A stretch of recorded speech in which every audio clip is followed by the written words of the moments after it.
Hey folks, it's Jim. Today I'm going to go over my rice haul, 80 pounds, and we're going to talk about headline news, India halting the exports of rice out of India this year. So for the time being.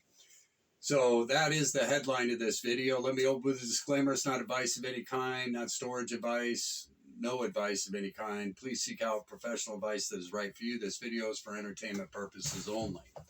Okay, so India has halted the export of rice this year. So there you go, more pressure. Someone wrote in and told me that they were paying $1 a pound for the exact same rice in their state.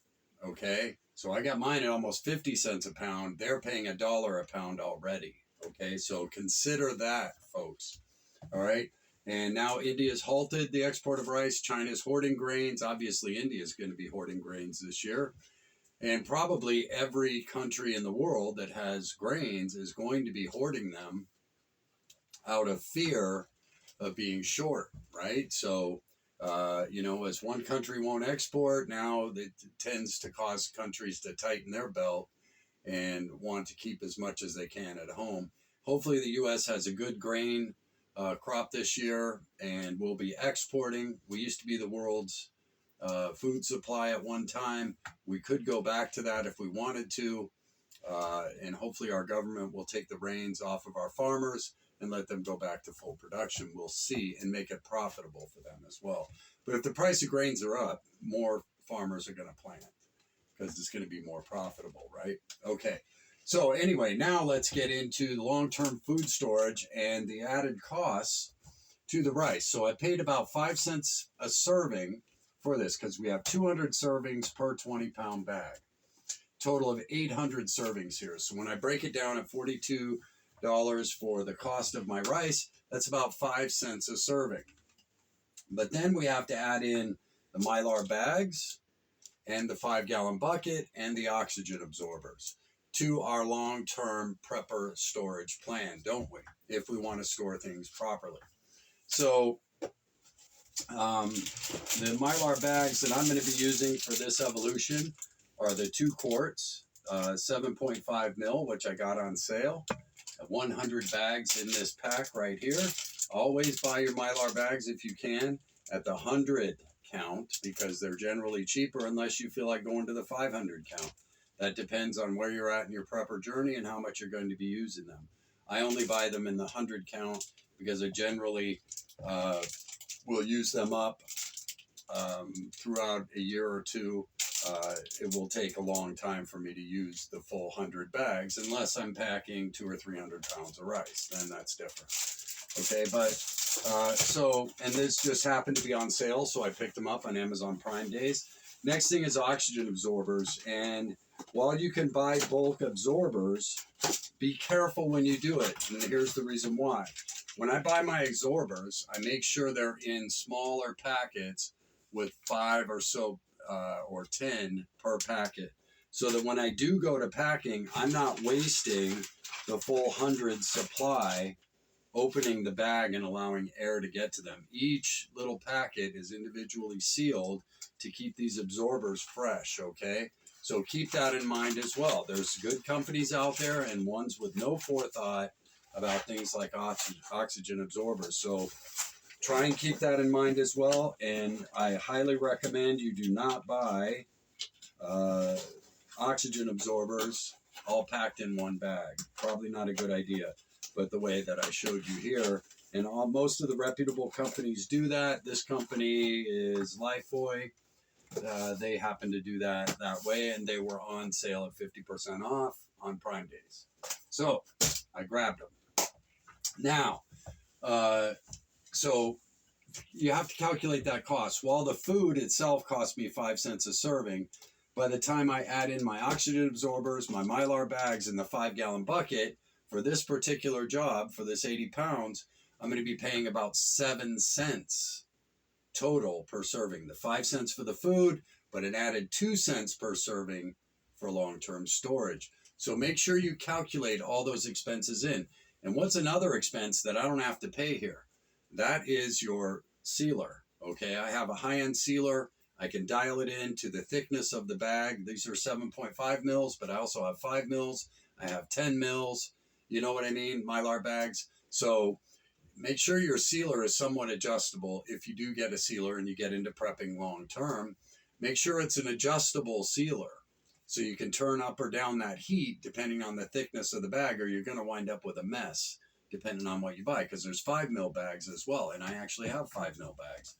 If it's something that's low grade or whatever that I'm going to use, like I might use 5 mils on rice, but unfortunately the lowest I have is 7.5 mils, and I got them all on sale, so they were cheaper than even 4 mil bags. So that's something to consider as well too. You know, the cost of everything adds to the cost per serving when we put it into long-term storage, and that's why you see servings, number of servings on all these long-term food plans. And those servings are so skimpy, it's ridiculous. But anyway, the price per serving is what you want to look at. And here I'm going to be getting away at 7 cents per serving. But I already have the sealer. I still need 2 5-gallon buckets to store this. I still need the Mylar bags and the oxygen absorbers. That will be an added expense to this project. However, excuse me, I just got done with a bike ride. I'm very happy at that price, 7 cents per serving. I'm absolutely happy. Now, if you're new and you're starting out and you're packing white rice, I recommend the cheap Walmart food grade buckets with a lid, which will cost you about $6 to $6.50. In my area, I don't know what they're going to cost, because remember, somebody wrote in from New Mexico and their price was double the price just for the rice. The same company, everything. Okay, so think about that. I don't know where you are or what your cost structure is for where you are, but I ordered mine I ordered some high-end buckets with high-end lids, and I got those for $60. Happened to be a sale on Walmart. Amazon had something similar for $69, I think, if you bought the 6-bucket packet, which I needed some high-end lids.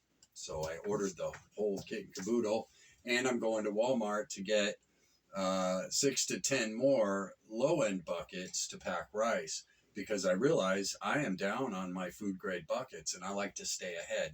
And I think that's one very important thing about food prepping in the prepper world.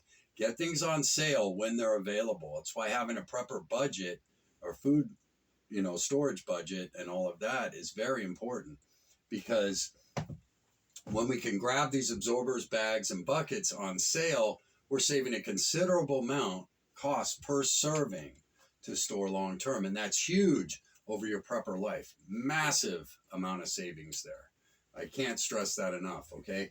If you're running out to get things when you need them, or in an emergency, you got to pay full price or whatever market is at that moment. If you're ahead of the game, you're paying when you think it's the best price for you, and that makes a huge difference in your long-term storage. Okay, think about canning jars and all of that, how expensive all that stuff is. It is very costly now, isn't it? Versus what it was 5-10 years ago when, back when I was canning, it was super cheap. But now, whoa, just lids and seals alone is pretty expensive, right? Okay, so consider all that together. And good old-fashioned white rice, add in some sardines with it, or a can of tuna, or even drink some protein powder to go with a bowl of rice. And this good old rice goes a long way, doesn't it, to our long-term survivability. So I am a big fan of good old-fashioned white rice. Although it's not the best nutrition in the world, it does fill the belly. It is a carbohydrate, and it does even have a little protein in it. And in this case, it's enriched, so it has a little bit of vitamin in it as well. But there you go. That's what I wanted to get out today. So don't just calculate the cost of your food. Make sure you add in the cost of everything else. And one last time, stay ahead on this stuff. So at Prime Days, and when they come up with Black Friday and all that, see if you can't get this stuff cheaper then. Okay, and tell me what your experience is. Write in and let me know. But that's how I do it. I get all this stuff on sale. I don't run out in a panic and buy stuff. I do it when it's cost effective and stay ahead of the game. So when the time comes that I want another 80 pounds of rice, I already got everything I need. Okay, and this is extra because I already have, I'm 100 bags ahead already. But I got this because it was on sale, and I know I can always use bags. Because once you open one of these bags, it's done pretty much, unless you're going to cut it down to almost nothing to seal a few beans or something. I don't know. And the other cheap way to get away is to use a 5-gallon bag with a 5-gallon bucket. Now, I don't do that because I plan on trading most of my white rice. So I use 2-quart bags or 1-gallon bags for my white rice, depending on what I'm storing it for, personal use or trading. Okay, so there you go. That's my spiel for today. Again, India halts the export of rice this year so far. So that just news came out, and I should have mentioned it on my last video, but I just didn't remember. But anyway, there you go. Try and remember the long-term storage costs and calculate that in. This goes from 5 cents per serving now to 7 cents per serving by the time I complete packing it for long-term storage. Hope you're all doing well. Hope life's treating you good. Jim out.